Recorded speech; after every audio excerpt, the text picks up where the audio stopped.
Les petits détails des plus grands films, bienvenue dans Aviez-vous remarqué?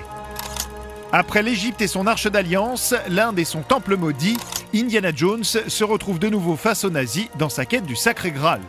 Un sacré programme proposé par la troisième aventure du célèbre aventurier, dont voici les petits secrets et détails. Avec le temps, le personnage d'Indiana Jones s'est trouvé obligatoirement lié à l'acteur Harrison Ford, au point où la frontière entre les deux hommes a eu tendance à s'amenuiser. En est témoin quelques détails visibles dans ce troisième film, comme lors du dénouement final, quand Indy choisit la bonne coupe en s'exclamant « c'est la coupe d'un charpentier », en parlant bien sûr de Jésus. Une réplique amusante quand on sait que le premier métier d'Harrison Ford avant de devenir acteur fut d'être charpentier justement. Autre détail que partagent Indy et Ford, cette fameuse cicatrice au menton, souvenir pour l'acteur d'un accident de voiture quand il avait 20 ans.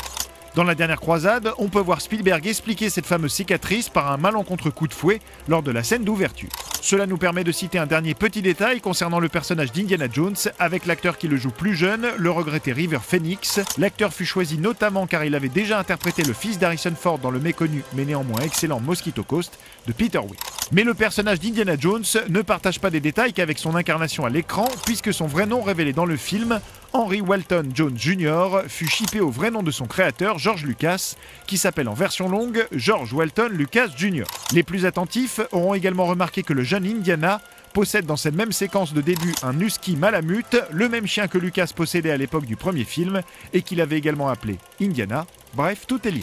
Indiana Jones et la Dernière Croisade recèlent bien sûr d'autres détails, comme lorsque Indy se retrouve à se battre sur le toit d'un tank contre les nazis et qu'on peut entendre le soldat au périscope se moquer de lui en allemand. Les germanophiles auront compris, pour les autres, le soldat rigole et dit que les Américains se battent vraiment comme des filles. Autre détail amusant dans la fameuse scène de la plage où Henry Jones Sr., incarné par Sean Connery, effraie des mouettes pour affronter un avion.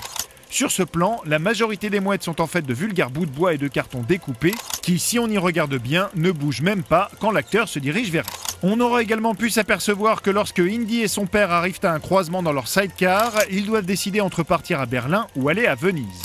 Une troisième destination est à peine visible sur le panneau, la ville de Garmisch-Partenkirchen, connue pour avoir reçu les Jeux Olympiques de 1936. On notera aussi que le personnage de Walter Donovan est incarné par Julian Glover et que la femme de Donovan est jouée par Isla Blair, propre femme de l'acteur à la ville, ou encore que lorsque Sean Connery lit son journal dans le Zeppelin, celui-ci est en fait à l'envers. Enfin, lorsque ce même Henry Senior se fait tirer dessus à la fin du film, c'est par un Walter PPK, l'arme rendue célèbre par le personnage de James Bond, mais ça bien sûr, vous l'aviez remarqué, non ?